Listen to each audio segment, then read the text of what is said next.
What's good? How y'all doing? My Facebook friends. I love every one of y'all.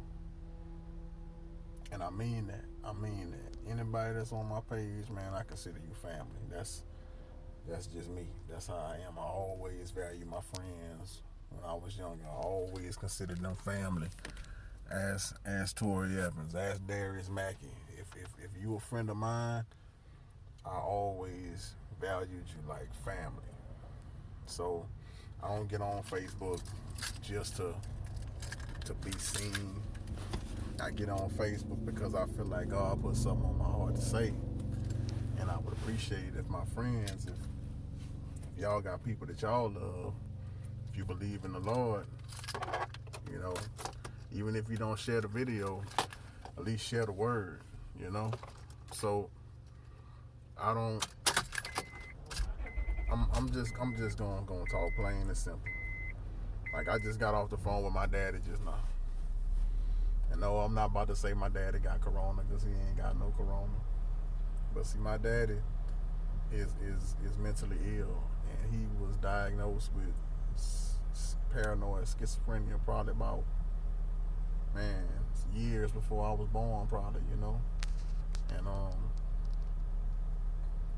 my sister been taking care of him for the last 10 years since my mama died, and he has made a drastic change because of the medicine that he puts in his body. He didn't used to take his medicine back in the day, so we dealt with a lot. We went through a lot, me and my sisters, and we don't talk about that or tell people about all that. That you may not know it by looking at us or whatever, but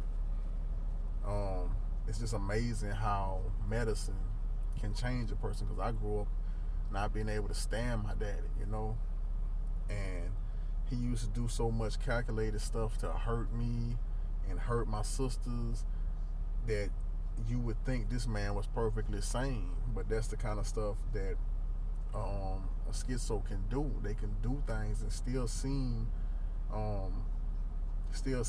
sane, because it's not like there's some dysfunction with how they act in the world. It's just that they live in a false reality. They live in an alternate state of reality than what we live in. I could be sitting down watching TV, and my daddy gonna think that them people in the TV looking at us. You know what I'm saying? That they can see us. But he can add 1+1 and 2. You know what I mean? And he can read and whatever. And function and fix his food and be fine. But it's just that his mind is in an alternate world from where we operate at. But so a lot of things that he would do. Anyway, the point is that the medicine is what helped him. And I'm saying that because I don't know how many of y'all believe in God. And see, if you've never tried him for yourself, if you've never like buried yourself in prayer, or never asked God for anything, or maybe you never been taught to believe or whatever, you're not gonna know it's true. Like people like me and people who I know who pray to God, you know, and I don't like trying to say it because I'm not trying to be boastful. I'm saying this in a teaching sort of way, that people who I know who pray to God, for at least an hour a day, a couple of hours a day. They stay in their Bibles, they stay praying, or they praising God, they singing, listening to music about God, or listening to preachers about God. Their life is centered around God. God is involved in every aspect of their life. That's somebody who dwells in God's presence. See, when you live in God's presence, the Bible say the plague not gonna come to your door. Now, don't get me wrong. God can do whatever He want to do. He can do whatever He want to do. So He's not bound by the word, by the scripture. But I'm getting off track. What I'm trying to say is this here. It's about what you what you put in your body. Me and my daddy just had a long conversation, you know, and this was the kind of conversation we was never able to have up until 10 years ago. I'm 40 years old. I'm about to make 40 years old, you know. And so for the first 30 years of my life, me and my daddy was never able to just sit down and have a real conversation, you know what I mean? But because of what he put in his body, I'm gonna try to wrap this up because I know people don't like to wait. I'm not patient myself, but if you say you got a trophy, I'm good with examples. Say you got a trophy, right? And say you shine that trophy up once a year, and then to say you decide that you want to start shining that trophy up every day. So you start shining this trophy every day. You wiping it down. It's shiny. You know, because you're wiping that trophy down every day, you start to notice every speck of dust that falls on it because you clean it every day. What I'm saying is if you spend more time in the spirit world, if you spend more time in God's world, the Bible says God is a spirit. If you spend more time dealing with God, you are going to start noticing every little thing that goes in your spirit. Like, for example, I was sitting here looking at a preacher, and it's been a weight on me ever since this whole corona thing started. It's been a heaviness on me. And another Christian just called me last night. I just talked to somebody last night, and God answered my prayer just like that, because I've been wondering why I've been feeling like this, because I believe the word. I believe what God say. I believe the Bible. So why am I worried? And somebody talked to me yesterday and say I've had a weight on me ever since. They had a weight on them, a heaviness on them ever since this thing started, just like I've been feeling. And I couldn't, and I knew it was God, because I knew this is somebody, you know, God answered my question for to tell me why. Well, when you born and you're walking as a child, you start growing up 2, 3, 4, 5, 20 years old. Your whole life you've been living in your flesh, and you've been eating to satisfy your flesh, drinking, exercising, or, you know, cutting your hair or makeup or whatever you've been doing. You've been doing these things to your flesh for so many years. But there's been a spirit inside of you that's been walking with you all these years.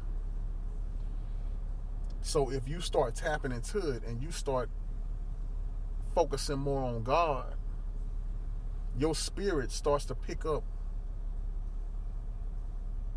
every little thing that you put into it. Let me try to say that a little better. It's certain things that we put in our body, that we put in our flesh, that we put in our spirit that we don't notice because we don't spend enough time in the spirit.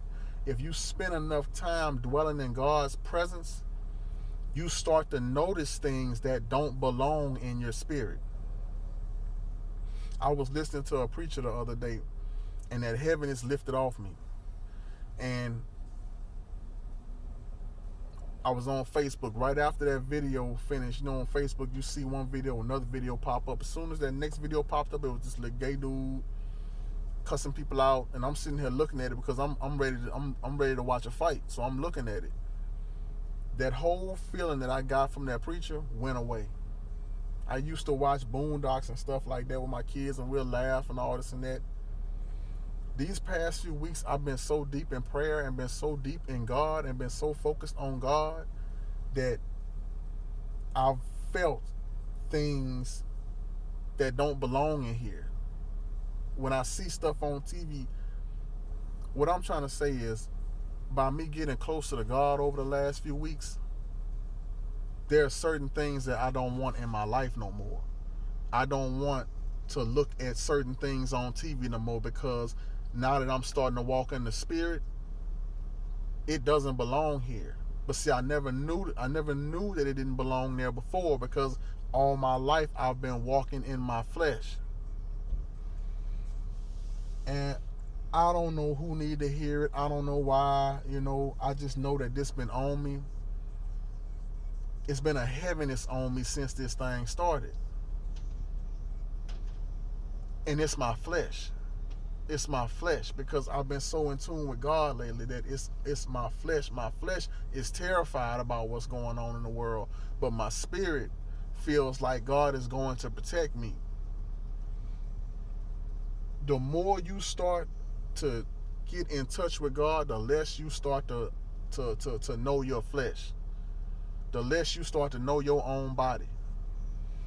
I know that's too deep for some of y'all who don't take up the time to look at God. And see, that's why this is happening in the world today, is because all day long, Trump on TV, the media on TV, all we talk about all day is coronavirus, coronavirus, coronavirus, gloves, face masks, social distance, military, quarantines, respirators, hospitals, numbers, uh, what possible cures, vaccines, uh,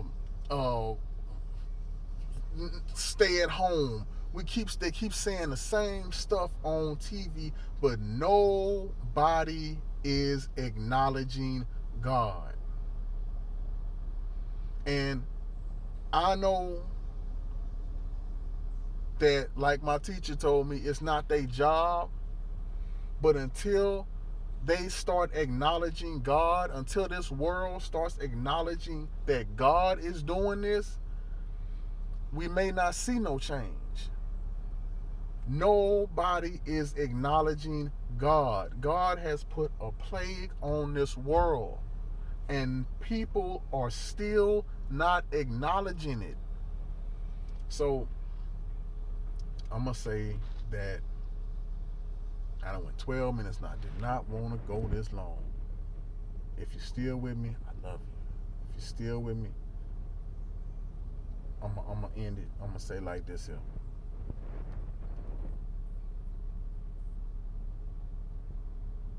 This world got to wake up. If we don't wake up and realize that this is God doing this here, if you won't even acknowledge him, why would he stop? Why would he stop if you're not acknowledging him? Why would he stop if you're going to keep talking like this is stuff? If he's doing this for a reason, you know? But we don't believe it came from God. Okay. So for those believers, those that do believe, the Bible say if you dwell in God's presence, the plague will not touch your door. You have to dwell in his presence. What does that mean to you? You have to dwell in his presence. You have to stay under God's shadow. You have to keep God in your life all day long. And the plague will not come to your door. That's what the Bible say. I believe what the Bible say. There's no way I can't sit here and teach that book. I can't sit here and teach anything out this book if I don't believe every single word that it say. That's pointless if I'm gonna sit here and say, okay, well, you know what, I'm not sure about this part, I believe everything in that word, and if you call yourself a Christian, you're supposed to believe everything in that word. The plague can't come to your door if you stay in his presence. So if you haven't been in his presence, if you haven't been living in his presence, start living in his presence. No matter how you do it, whether you praying, whether you talking to God, whether you listen to another preacher, whether you reading, whether you praising him, listening to music, whether you at work or something, you got a little earbud in your ear and you just listening to God, listening to music, whatever. Stay in his presence. Stay in his presence. Stay in his presence. Pray for things. Pray for different things. Pray for at the end. Pray for Baton Rouge to be protected. Pray if there's 10 people in Baton Rouge that are decent people, that God will protect this place. Pray that he'll start giving his people power to go out and start moving. Jesus said we was gonna do beyond what he did. That's all I got, y'all. Man, I love y'all, man. Enjoy the rest of y'all day. I know I'm not crazy. I'm not crazy. I'm not crazy. I'm not crazy. I love God and I'm getting closer to God and this is where I'm at, y'all. And I just want this to end. I want people to stop dying. I want us to understand where this is coming from. Where this is coming from. Where this is coming from. This is God, y'all. This is God. This is God. This is God. Enjoy the rest of y'all evening.